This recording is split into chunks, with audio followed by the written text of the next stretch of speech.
This workplace harassment training explains that every employee has the responsibility to maintain a harassment-free workplace.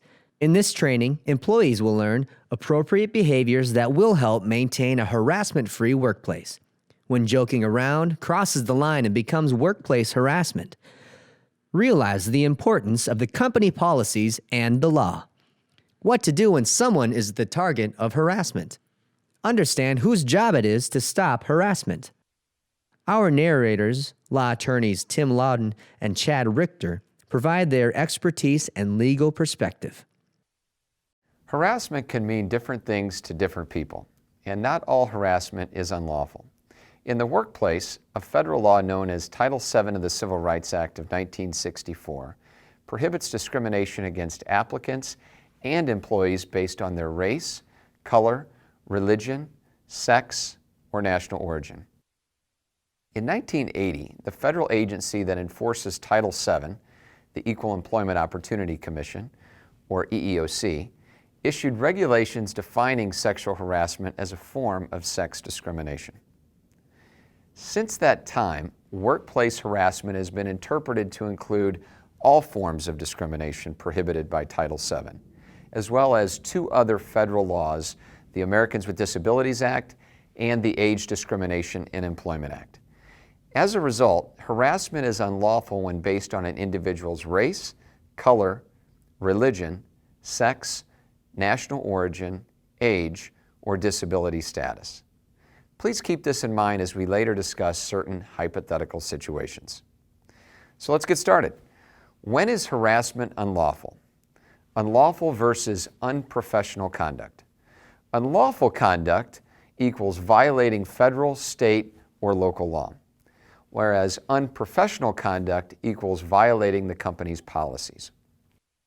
So what type of behavior is unacceptable in the workplace? Here are a few examples.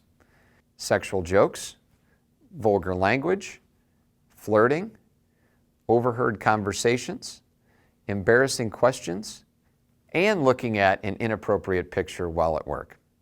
There is no clear answer to what type of behavior is unacceptable in the workplace.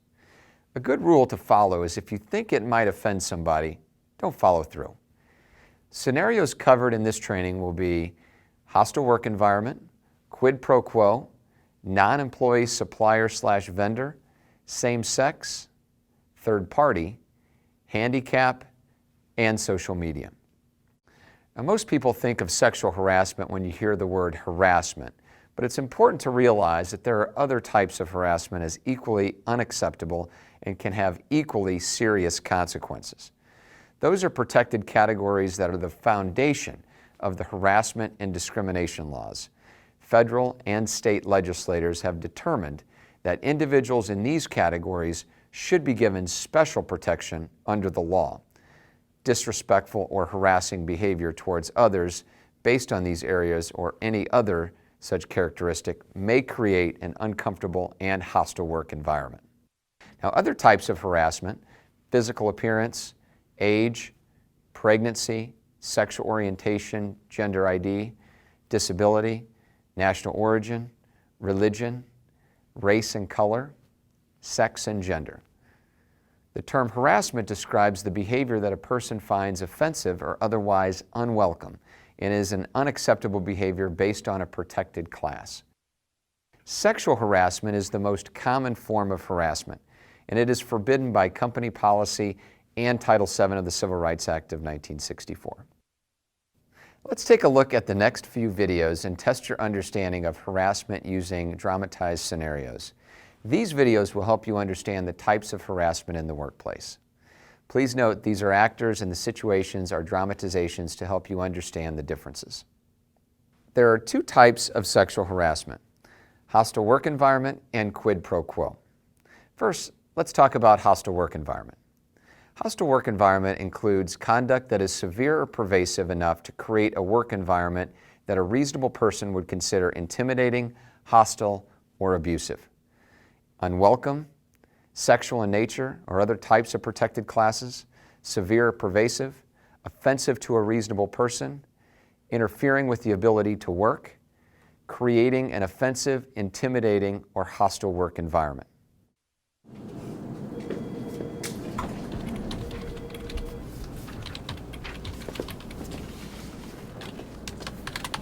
you're extra tense today.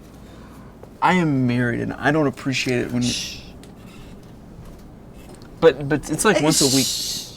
Just let this happen. Quid pro quo, on the other hand, is a favor or advantage granted or expected in return for something. This is a person in management or in a position of authority, conditioning explicitly or implicitly an aspect of employment, and upon submission to a sexual advance or conduct. You have been the best secretary that I've ever had. You go above and beyond and do everything very well. I feel like you deserve some compensation for all your hard work. I can afford to maybe give you an extra $10,000 on your salary, but we're gonna have to take this relationship to a sexual level. Third-party sexual harassment happens when the harassment is committed not by another employee, but by an outsider. Typical perpetrators of this type of harassment include clients, customers, vendors who come on site or otherwise interact with employees, independent contractors who work for the company, and employees or contractors of a different company. For example, a security guard who is responsible for an office building where the company does business, maintenance and repair personnel who regularly come on company property, or caterers who work company events. Oh, excuse me. Yeah, Do you work here? I do. I'm Gene from Gene Supply. Hi. I see you wearing our jeans, and they look awesome on you. I would just love to check those things out. Excuse me? Just a little turn. Just one little turn. That's all I need. Oh yeah. Same-sex sexual harassment holds a complicated place in federal law because federal law does not explicitly bar sexual orientation discrimination. It can sometimes be difficult to distinguish between same-sex sexual harassment, which is actionable under federal law, and sexual orientation discrimination, which is not expressly prohibited under federal law. Hey Colin, do you know where those pamphlets are for the end cap? I can check in this box. They might be in this one too. Hey guys, keep it up. He does that every day. You know, he sends me the dumbest stuff sometimes too. It's super weird. I'll check it out.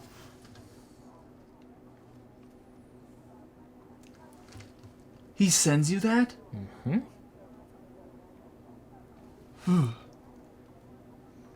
Disability harassment is another form of actionable harassment.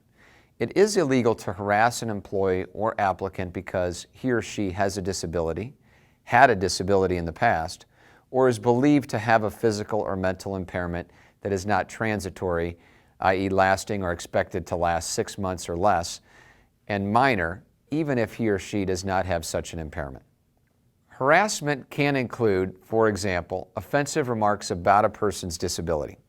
Although the law doesn't prohibit simple teasing, offhand comments, or isolated incidents that aren't very serious.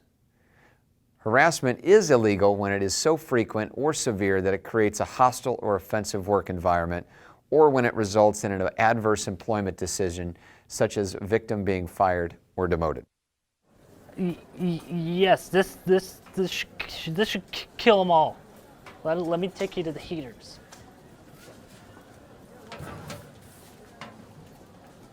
Here, I'll help you out. And you gonna finish the sale? What? Tomorrow.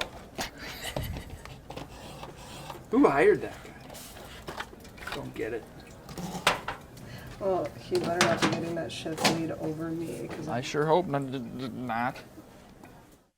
It's not the intent that matters, but how the behavior is perceived by the recipient that counts. Perception is reality. What I heard you say may not be the equivalent to what you said. So perception may be perception, but it may not be what actually occurred. But to the listener, it is reality.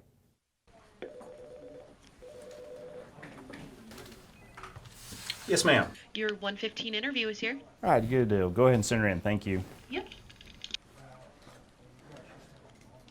Come on in.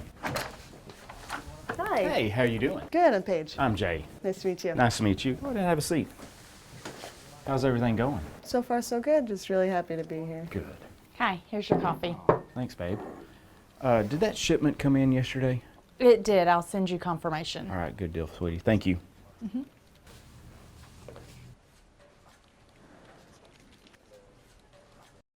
Why respectful behavior? No one wants to work in an environment where he or she feels harassed and uncomfortable. Respectful behavior facilitates more productive employees. Studies actually found that most of the sexual harassment cases involve coworkers or peers as the alleged harassers. The 1991 amendment to Title VII of the Civil Rights Act of 1964 allows victims to recover punitive damages, and harassment lawsuits usually have personal, legal, and financial consequences for the harasser. Bottom line, it can cost you a lot more than just your job. Stop harassment before it starts. It would be best not to have harassment start in the first place. By using the following building blocks, this is possible. Foundation of equality, accepting our differences, appreciating our diversity, respectful workplace. With this, we will create a workplace where there is mutual respect for all employees.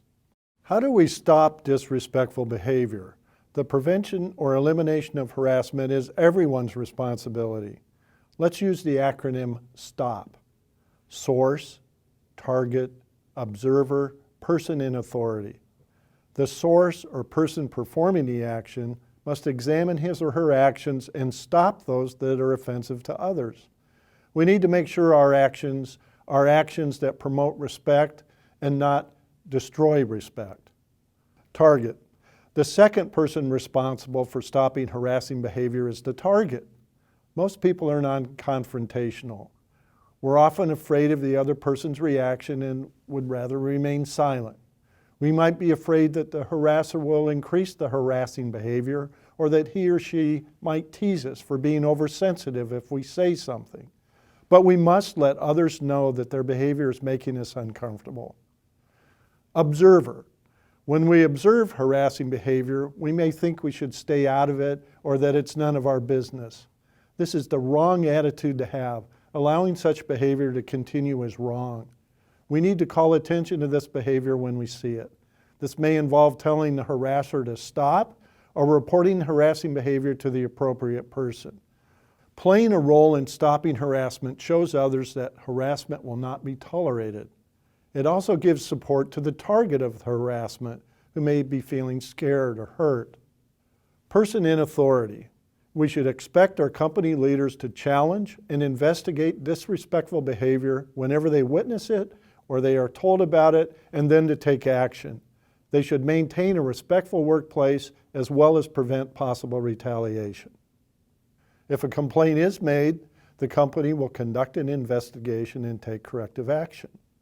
The company encourages employees to raise concerns regarding inappropriate conduct without the threat of retaliation.